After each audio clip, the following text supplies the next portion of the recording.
Good afternoon students. मैं doctor अनंत Kumar Kashyap, DPU शिक्षा महाविद्यालय बिलासपुर छत्तीसगढ़। आज हम लोग एक महत्वपूर्ण टॉपिक इस पर डिस्कस करेंगे, माइक्रो टीचिंग स्किल। इसके अंतर्गत हम लोग टोटल 21 कौशलों का ज्ञान रखते हैं, परंतु अध्ययन करने के दृष्टिकोण से देखें तो हम लोग मुख्य रूप से 7 कौशलों का अध्ययन करते हैं। अपने छात्र अध्यापकों को इस कौशल में पारंगत करने के लिए ये माइक्रो टीचिंग का जो प्रोसेस है उसको किया जाता है। मुख्य रूप से मैं आपको बता दूं कि सूक्ष्म शिक्षण कौशल के अंतर्गत हम लोग प्रस्तावना कौशल है, खोजपूर्ण प्रश्न कौशल है, तीसरा श्यामपट्ट कौशल है, फिर चौथा व्याख्या कौशल है, पांचवा उद्दीपन परिवर्तन कौशल है, छठवां है दृष्टांत कौशल और सातवां है पुनर्विवरण कौशल। तो ये कौशल जो है छात्रों में, छात्र अध्यापकों में डेवलप करने के लिए, उनके टीचिंग स्किल को मजबूत बनाने के लिए पाठ योजना से पहले एक छोटा सा सूक्ष्म शिक्षण कराया जाता है।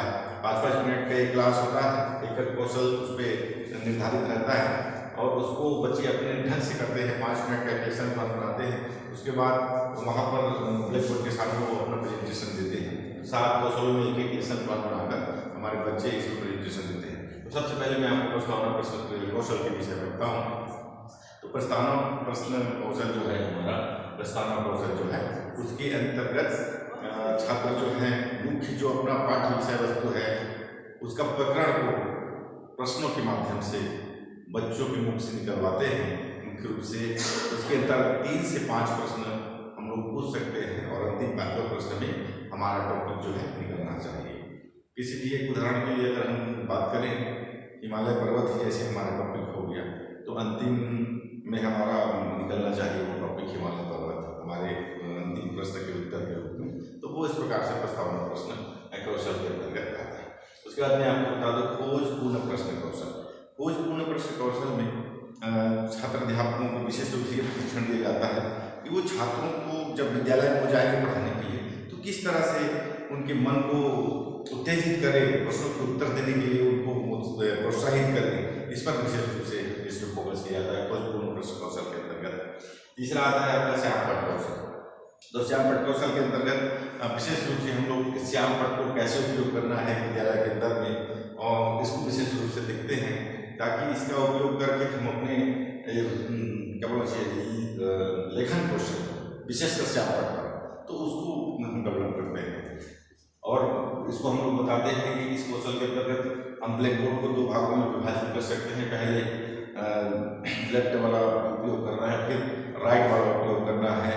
उसके बाद इसके अंतर्गत अक्षरों की जो दूरी है वो बराबर होनी चाहिए, इनके बीच में जो दूरी है वो भी बराबर होना चाहिए। कोई भी राइटिंग जो है छोटा नहीं होना चाहिए या बड़ा नहीं होना चाहिए। इस तरह की छोटी छोटी सावधानियां हम लोग श्यामपट्ट कौशल के अंतर्गत बच्चों को सिखाते हैं। और ब्लैक बोर्ड कैसे मिटाना है उसका भी एक तरीका है, जैसे ऊपर से लेकर नीचे डस्ट को नीचे गिराना रहता है, तो ये श्यामपट्ट कौशल के अंतर्गत आता है। इसके बाद चौथा आता है हमारा उद्दीपन परिवर्तन कौशल।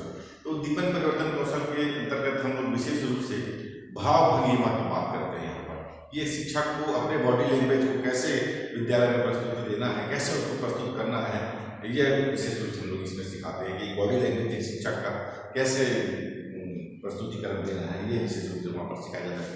जैसे मान लीजिए कि कुछ प्रकरण ऐसा आ गया जिसमें वीर रस का उपयोग करना है और हम वहाँ पर करुण रस का उपयोग करते हैं, तो वहाँ पर हमारा जो प्रस्तुतिकरण है वो खराब होता है।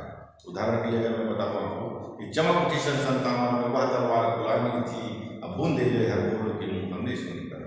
तो इस तरह से अपने शिक्षक जो है अपने बॉडी लैंग्वेज अर्थात इस उद्दीपन परिवर्तन कौशल को विद्यालय के अंदर प्रस्तुतिकरण देता है। तो 5वां कौशल की ओर बढ़े, ये दृष्टांत कौशल। दृष्टांत नाम से ही जैसे कि स्पष्ट हो जा रहा है कि ऐसा कोई प्रकरण पाठ्य वस्तु पढ़ाते समय ऐसा कोई प्रकरण आ गया, जैसे कि कोई प्रकरण के अंतर्गत मेरा अभ्यास आ गया, तो अभ्यास के अंतर्गत मैं उदाहरण प्रस्तुत करूँगा बच्चों को समझ, जैसे करत करत अभ्यास के जड़मति होत सुजान और रसरियावत जात है शिल्प प्रथम स्थान। उसी तरह से और कुछ ऐसा मेरा टॉपिक आ गया, तो बड़ा होगा सो क्या होगा, जैसे पेड़ खजूर और पंछी को छाया नहीं फल लागे।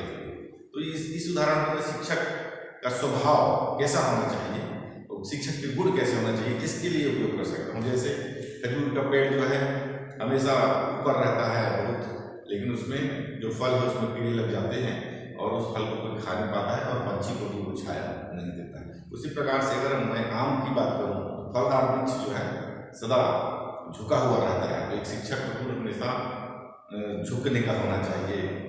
बच्चों को हमेशा प्रयास करना चाहिए कि वो हमें पत्थर भी मारे तो शिक्षक को केवल फल देना है। तो ये इसके अंतर्गत आता है दृष्टांत कौशल के अंतर्गत विषय वस्तु को और क्लेरिफिकेशन देने के लिए ये दृष्टांत कौशल का उपयोग किया जाता है। उसके बाद पुनर्वलन कौशल, पुनर्वलन कौशल रीइंफोर्समेंट इंग्लिश में हम लोग उसको कहते हैं। तो रीइंफोर्समेंट का तात्पर्य यह है कि किसी भी बच्चे को प्रश्न का उत्तर मिलने के पश्चात शिक्षक के द्वारा उसको मोटिवेट करना, उसे प्रोत्साहित करना। तो हम 3 तरह से उसको प्रोत्साहित कर सकते हैं, गुड, वेरी गुड, शाबाश।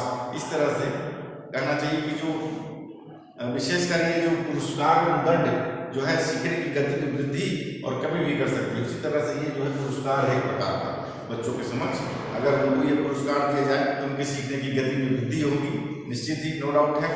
तो ये पुनर्वलन का कौशल का उपयोग विशेषकर छात्र अध्यापक बच्चों को मोटिवेट करने के लिए करता है। प्रश्न का उत्तर अगर मिल रहा है उनके द्वारा तो निश्चित ही उनको बहुत सुंदर ढंग से मोटिवेट शिक्षक के द्वारा किया जाना चाहिए। तो ये कौशल हम लोग इसके अंतर्गत सिखाते हैं। उसके बाद देखिए व्याख्या कौशल, ये तो नंबर 4 का कौशल है, उसको मैंने नीचे लिख दिया। तो उससे कोई दिक्कत नहीं है। व्याख्या जो कौशल है वो विशेष रूप से महत्वपूर्ण कौशल है। प्रस्तावना के बाद मैं बात करूँ व्याख्या कौशल की, क्योंकि पाठ्य वस्तु को अच्छे ढंग से व्याख्या करना ही शिक्षक का अच्छा होगा। जितना अच्छे ढंग से हम व्याख्या कर पाएंगे विषय वस्तु को, उतना अच्छा ढंग से बच्चा सीखेगा और उसको वो अपने पाठ्य वस्तु को, विषय को समझ करके अपना उसका अर्थ जो है भावार्थ उसको ग्रहण करेगा। इसके अंतर्गत इसी के तारतम्य में आप देखिए तो इस तरह से ये सूक्ष्म शिक्षण जैसे नाम से ही आपको स्पष्ट हो जा रहा है। माइक्रो टीचिंग, छोटा लघु पाठ योजना, इसको तैयार करके हम लोग पूरे 35 मिनट की जो क्लास होता है उसके अंतर्गत हम लोग इसको सीखते हैं। इन कौशलों का गुण रखने के पश्चात एक छात्र अध्यापक जो है बहुत अच्छे ढंग से कक्षा में जा करके अपने पाठ्य वस्तु को बच्चों को समझ रख सकता है। पहले इन कौशलों